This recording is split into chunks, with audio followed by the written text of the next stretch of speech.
Alors je vais déposer le carburateur sur une Suzuki 125 TU-X. C'est la même chose sur toujours la GN, la 125 GN ou le DR.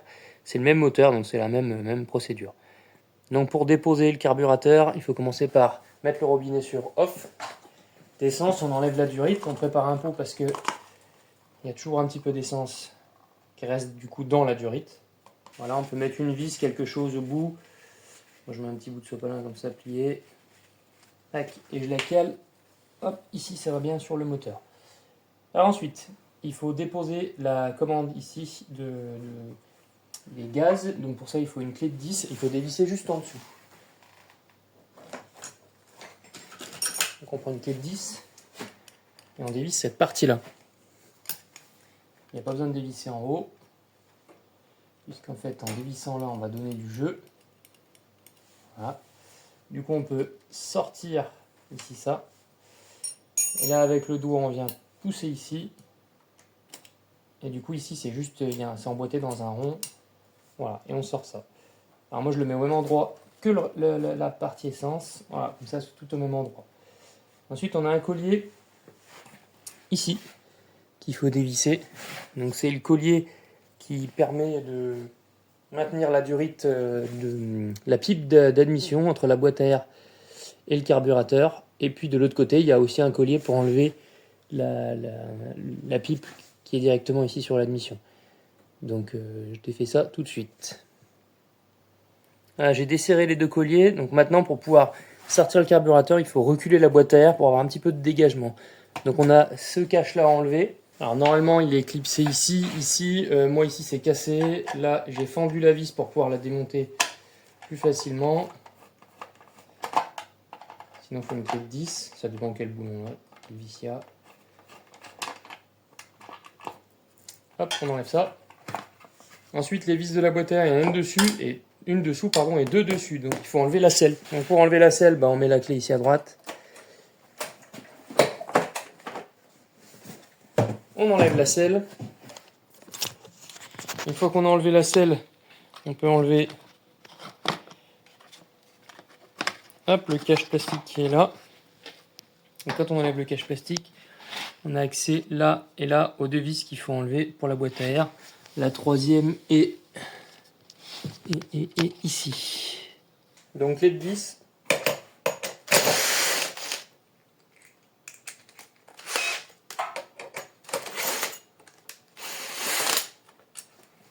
Une, deux, et la troisième. Elle est ici. Les trois vis. Une fois qu'on a enlevé les trois vis, on peut bouger la boîte à air.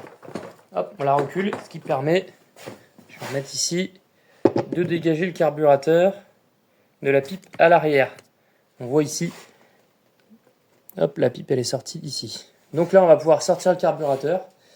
Donc pour sortir le carburateur, il faut tirer un petit peu dessus pour déboîter l'avant. Et en même temps il faut le faire pivoter sur la gauche. Une fois qu'on l'a fait pivoter sur la gauche, on le descend un peu pour pouvoir le sortir sans renverser tous les sens. Voilà. Et là il est sorti. Donc c'est un carburateur adaptable, hein, mais qui me pose des soucis. Donc je vais voir ce que je peux faire. Donc là maintenant on va passer au démontage. Donc notre carburateur, on va le démonter. On va commencer par vidanger la cuve, sinon il y aura de l'essence partout. Donc on enlève, on dévisse la vis de 10 en mettant un récipient dessous pour vidanger. Je le fais tout de suite. Donc une clé de 10, un récipient. On vient mettre le récipient là. On vient dévisser.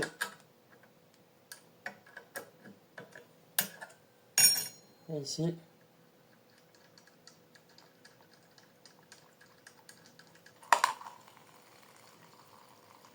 Hop, donc il y en contient un petit peu dans la cuve, hein, donc faut pas imaginer qu'avec juste un essuie-tout, on va pouvoir retenir ça. Voilà pour la vidange, c'est fait. Alors on va quand même remettre tout de suite cette vis là, en vérifiant que le joint est bon. Alors bon, si ça ne fuit pas jusque là, il n'y a pas de raison. Ici le carbu est neuf. Voilà. Alors maintenant on va passer au démontage de la coupelle qui est ici.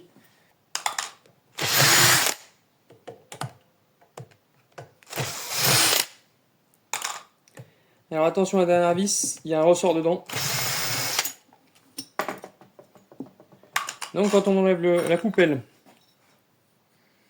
on a un ressort qui permet de maintenir la membrane. C'est un carburateur dépression, donc la fameuse membrane, qu'il faut vérifier. Hein, si elle est percée, abîmée, il faut la changer, parce que sinon ça ne marche plus, ou moins bien.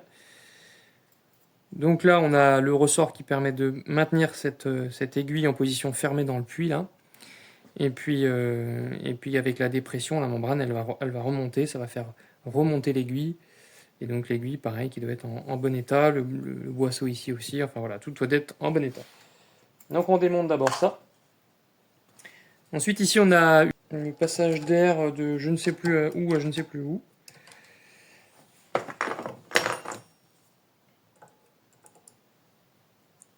Voilà, pareil, alors il faut toujours vérifier qu'il ne soit pas obstrué. Donc là il n'y a rien du tout. Alors en fait moi je vais tous les enlever pour la bonne raison que je vais souffler dans le carburateur parce il doit avoir eu des copeaux dedans. Ensuite on a ici la vis de richesse, la fameuse vis de richesse qui permet de faire le réglage de la richesse du carburateur. Donc on la dévisse complètement. Et cette petite vis de richesse, il faut faire attention parce qu'elle est très fragile, elle est pointue. Et on a dessus, dans l'ordre, donc ici on a un ressort suivi d'une petite rondelle, suivi d'une petite rondelle caoutchouc, donc d'un petit joint caoutchouc torique. Ça, c'est hyper important de les remettre dans le bon ordre, hein, sinon ça marche pas, c'est pas étanche. Voilà, donc on a fini pour ce côté-là. On va passer maintenant à l'autre côté, je ne vais pas démonter le starter. Ce qui nous intéresse surtout, ça va être la cuve. Donc principalement, hein, on a ces gicleurs ici, on a celui-ci et celui-ci qui nous intéressent de ce côté-là. On voit ici à l'intérieur, tout au bout là, en doré, c'est le puits de l'aiguille qui doit être en bon état aussi. Donc là, on va passer au démontage de la cuve. Voilà pourquoi c'est intéressant de vider la cuve au début, hein, parce que si on la met à l'envers comme ça et qu'on n'a pas vidangé, on a de l'essence partout. Alors moi, je serre dans l'étau, j'ai des morts en plomb ici qui me permettent de ne pas abîmer l'aluminium. Pour autant, je ne serre pas comme un malade. Je mets vraiment juste en pression. Alors ici, on va démonter les 4 vis de la cuve qui sont là.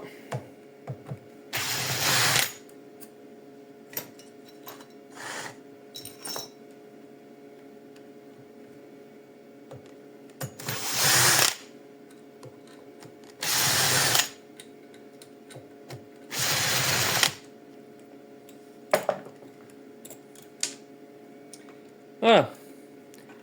Donc la cuve qui vient, qui doit être propre. Si vous avez des choses dedans, c'est que vous avez un problème de filtre au niveau de l'essence. Alors ici, on a donc le flotteur qui est ici, qui appuie sur le pointeau qui est dessous. Ici, on a le gicleur principal, si je ne me trompe pas, le gicleur de ralenti qui est là. Donc on va démonter le principal qui est là. Voilà. Pareil, il a une rondelle, lui. Il faut bien la garder. Là, c'est un gicleur de 118. Donc, je vais modifier tout ça. Le gicleur de 118. Là, on a le puits de l'aiguille. Et ici, on a le gicleur de ralenti. Alors là, il faut un petit tournevis. Voilà. Donc là, on ne peut pas aller le chercher. Hein. Il faut retourner le carburateur. Faire attention de ne pas la perdre. Hop, je remets ça là. Voilà. Un ralenti, si je me trompe pas. Donc là, il n'y a même pas la taille dessus, hein, c'est un carburateur pas cher. Et du coup, il n'y a même pas la taille sur les gicleurs. Le pointeau, alors moi, ça fonctionne bien. Donc je vais pas le toucher.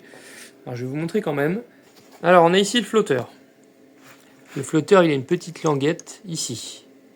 Cette petite languette, elle appuie sur le bout du pointeau qui est là en doré.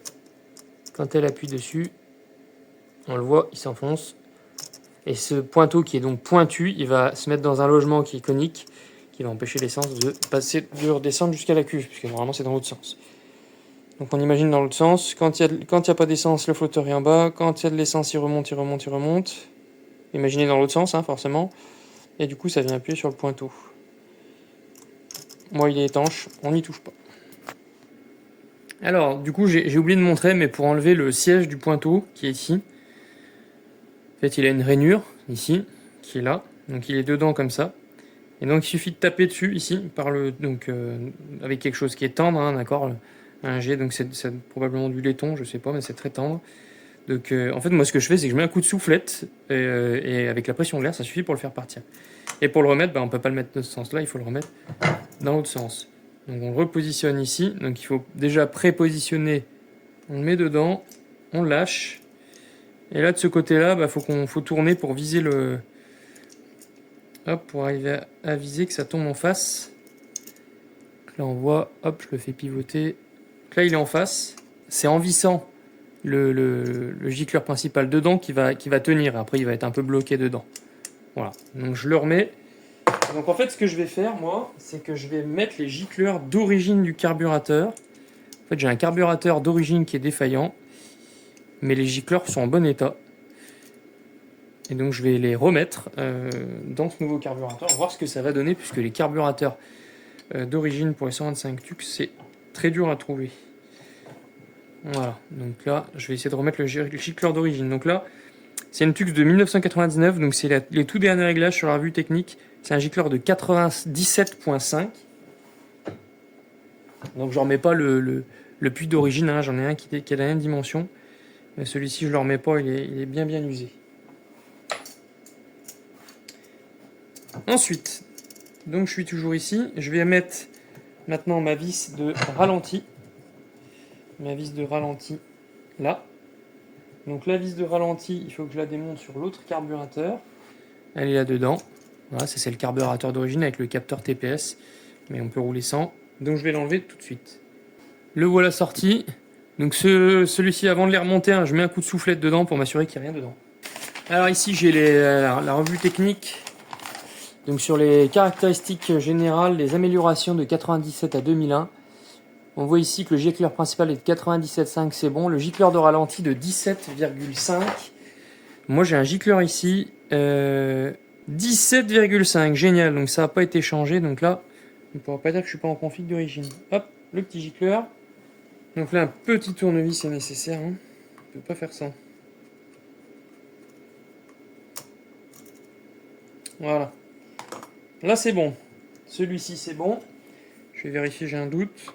Que je l'ai bien serré. Ouais, c'est bon. On passe de l'autre côté. La queue, on vérifie que le joint est bien mis.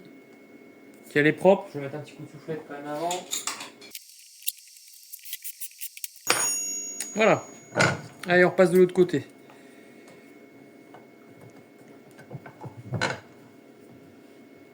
Alors ici, on a donc notre petit gicleur ici qu'on va récupérer sur le carbure d'origine. Alors ça c'est un gicleur d'air, si je ne me trompe pas, ce que je disais tout à l'heure. Et ce gicleur d'air, je ne sais pas s'il a une cote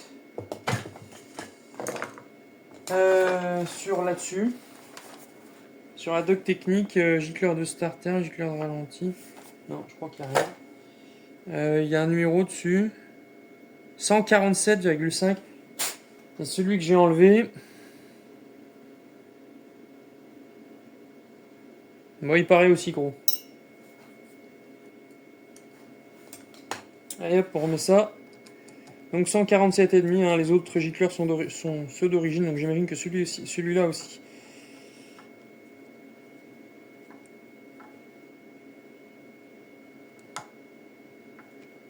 Voilà.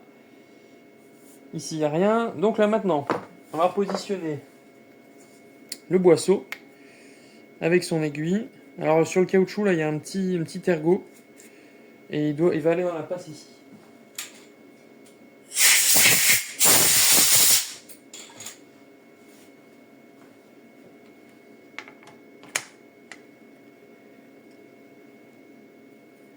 Voilà.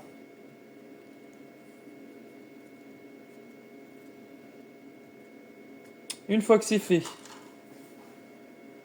on met le ressort.